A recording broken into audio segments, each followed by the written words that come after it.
super friends, and welcome to DCTV Talk, and in today's episode we're going to be going through all of the recent details we received from TV Line about all of our favourite DCTV shows and their upcoming seasons, so let's discuss. So what I'm going to do is I'm going to go through all the shows, that's Supergirl, Arrow, Legends, The Flash, and also Black Lightning. I'm just going to go through what was said, and I'm going to break down all of them into the most key parts. So let's start off with Supergirl. So with Supergirl, it starts off talking about that second Kara that showed up at the end of Season 3, saying, "Curious about that second Kara we met at the end of Season 3? Be patient because she's going to be threaded in a mystery that doesn't come to fruition until later this season, according to EPs Robert Rovner and Jessica Queller." So this is basically discussing that this whole set, like other Kara, this red Kara, red daughter Kara, whatever you want to call her, she is going to be threaded just throughout the season here and there, and we're not actually going to get a conclusion or actually any revelation about who this character is until the end of the season, which we were kind of told this at Comic-Con, but this is just kind of, further putting the boot in. I do find that a little bit disappointing, considering how I kind of wanted this character to be the main villain of the season, where it seems like that's not going to happen. Although, given what we know about Supergirl Season 4, it seems like there isn't necessarily a direct villain, maybe until this character comes into it properly, so who knows what's going to go on with that. Moving on, we do have the next part, which is talking about the character of Mercy Graves, who's going to be played by Rona Mitra.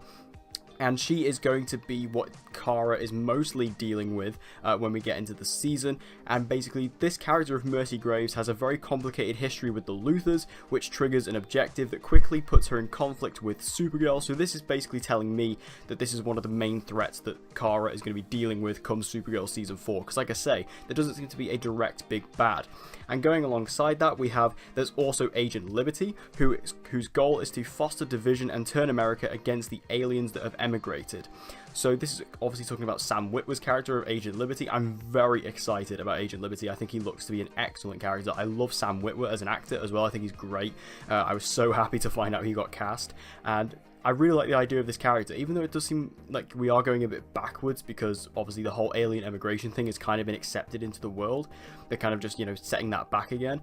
But the fact it's Sam Witwer and the fact they're bringing in Agent Liberty, who's a very cool character from the comics, gets me very excited about his introduction.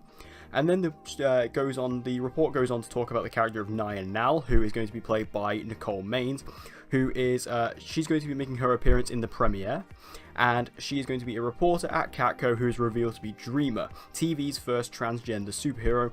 Taken under Supergirl's wing, Nia's journey will be reminiscent of Kara's in Season 1 as she figures out how to use her powers and become a fully realized hero.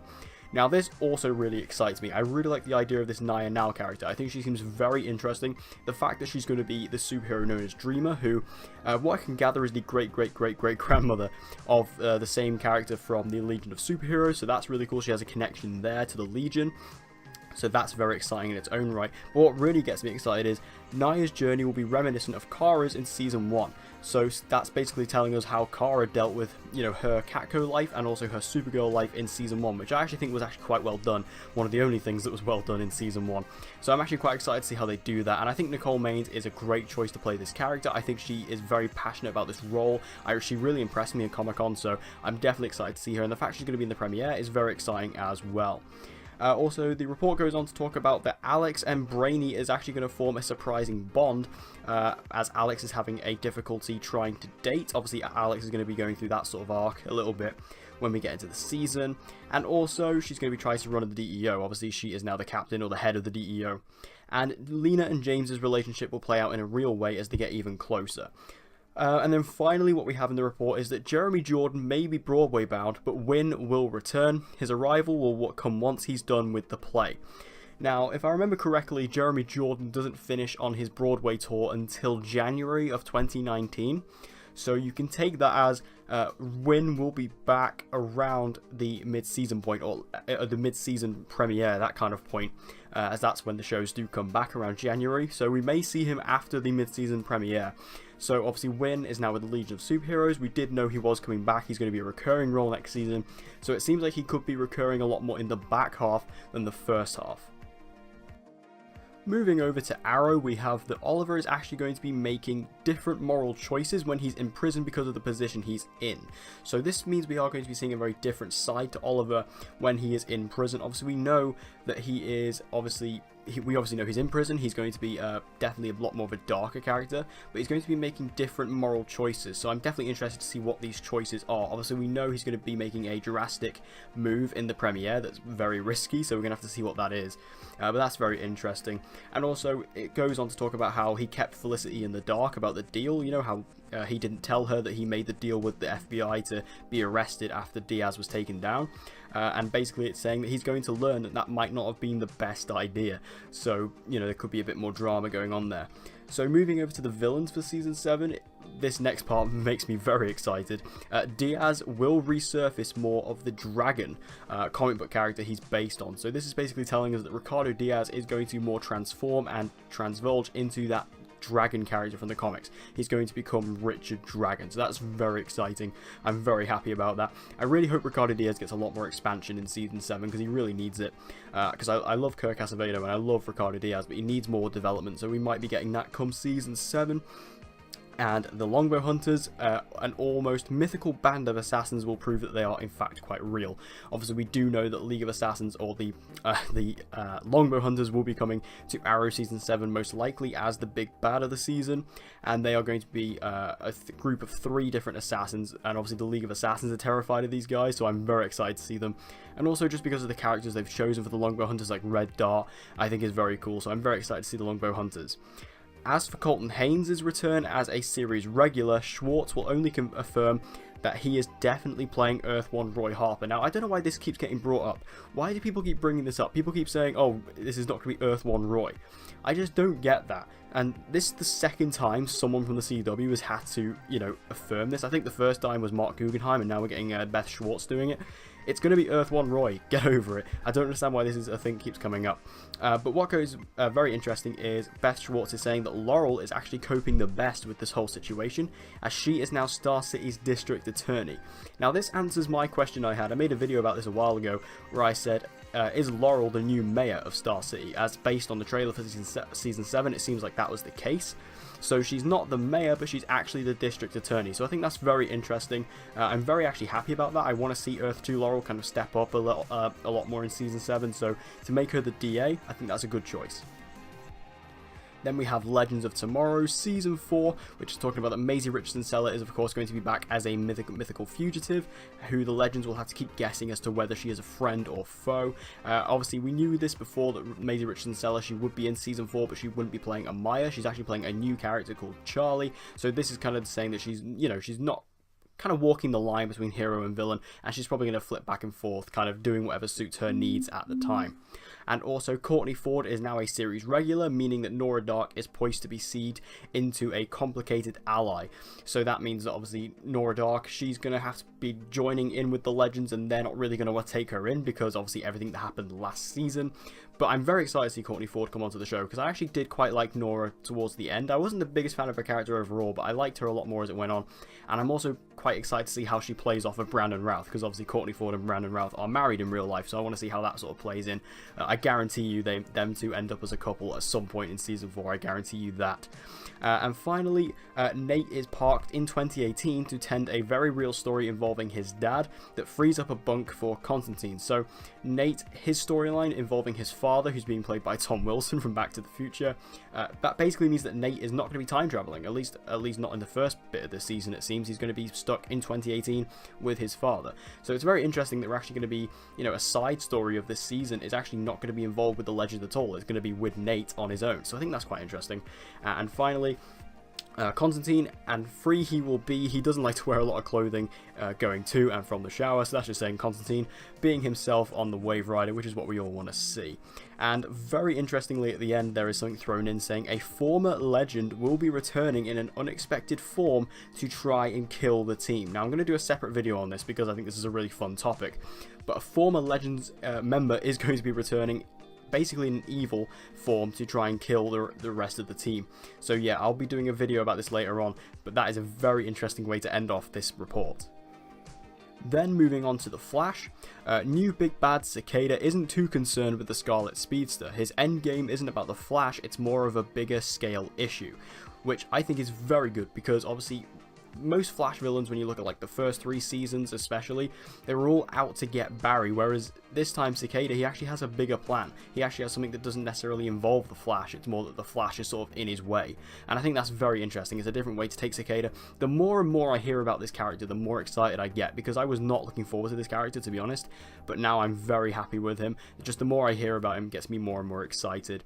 And then we're moving on, we have a big part of the story and its season is about the Metas, where they got their powers from, and it's tied into everyone's journey this year.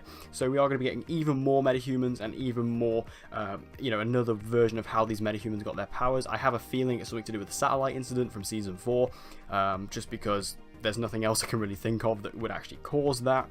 So that's very exciting.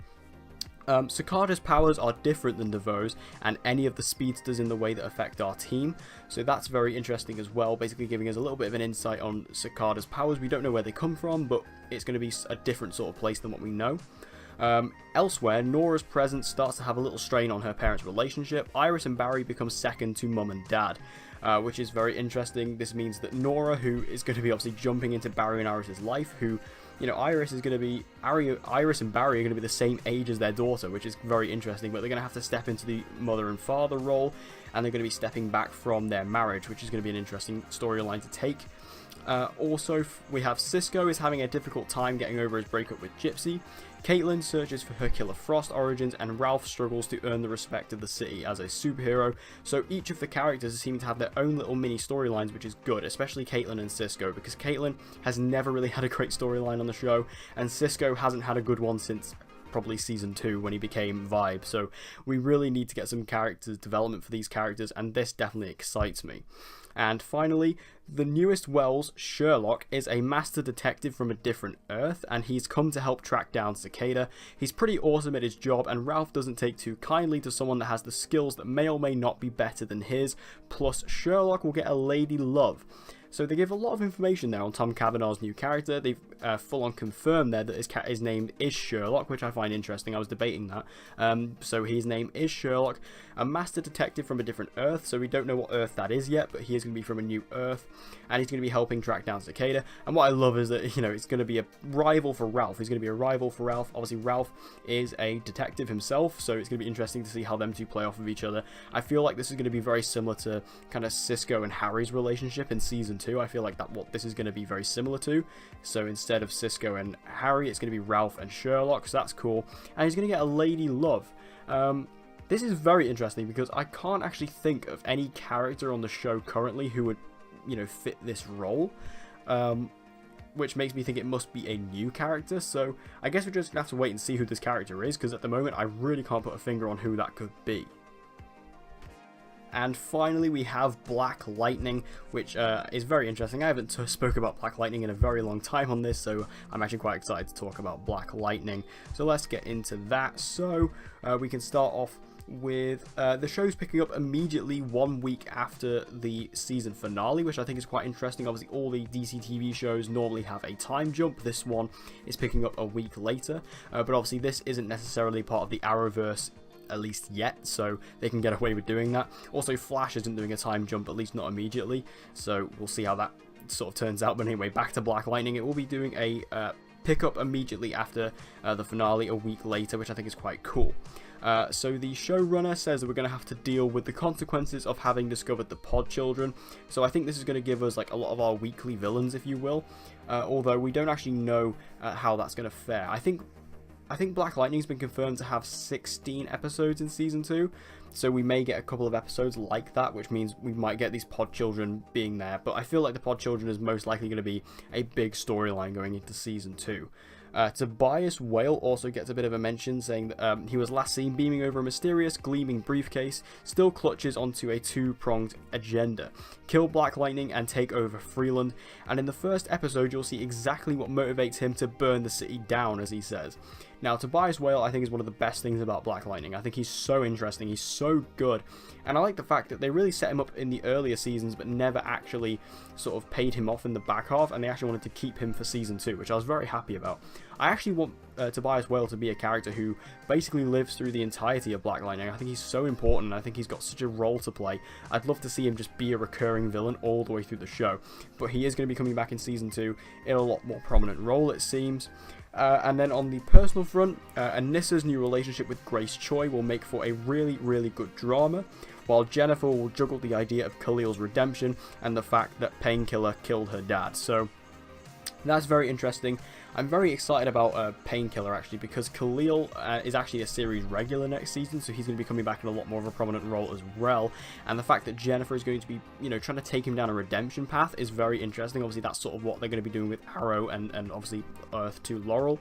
So I like the fact that they're doing that on Black Lightning as well with Khalil, because I think Khalil's a very cool character, and then when he became Painkiller towards the back half of Season 1, I thought he was awesome, and he's kind of a really cool idea of a character, so I definitely want to see how that's going to fare, so that definitely excites me. And the final thing we have to talk about is that it will be introducing the DC Comics character of Looker, who's going to be played by a Supergirl guest star, Sofia Valenzuela, so again, very interested to see how that character will come into Season 2. So there you have it, that was everything from TV Line regarding all of the DC TV shows. They had a massive breakdown of the fall TV season, and that's just what I managed to pick out. So obviously I didn't cover, absolutely everything. I know that it was kind of like a bit of a jumping around type thing, but I just wanted to break down all the key points from all of the reports that came out for each of our DC TV shows. So tell me what you guys think about all the information released from TV Line, and make sure you tell me what you think about it, and how excited are you for each of the seasons coming up. Are you most excited about Arrow or Flash? Like, which one are you most excited about? Make sure let's have a discussion about this in the comment section down below. So thank you guys for watching this video. I hope you enjoyed it. If you did, please give it a like, it'll help me out a lot, and share this video with anyone and everyone you know who loves DC TV, and get them to join the community.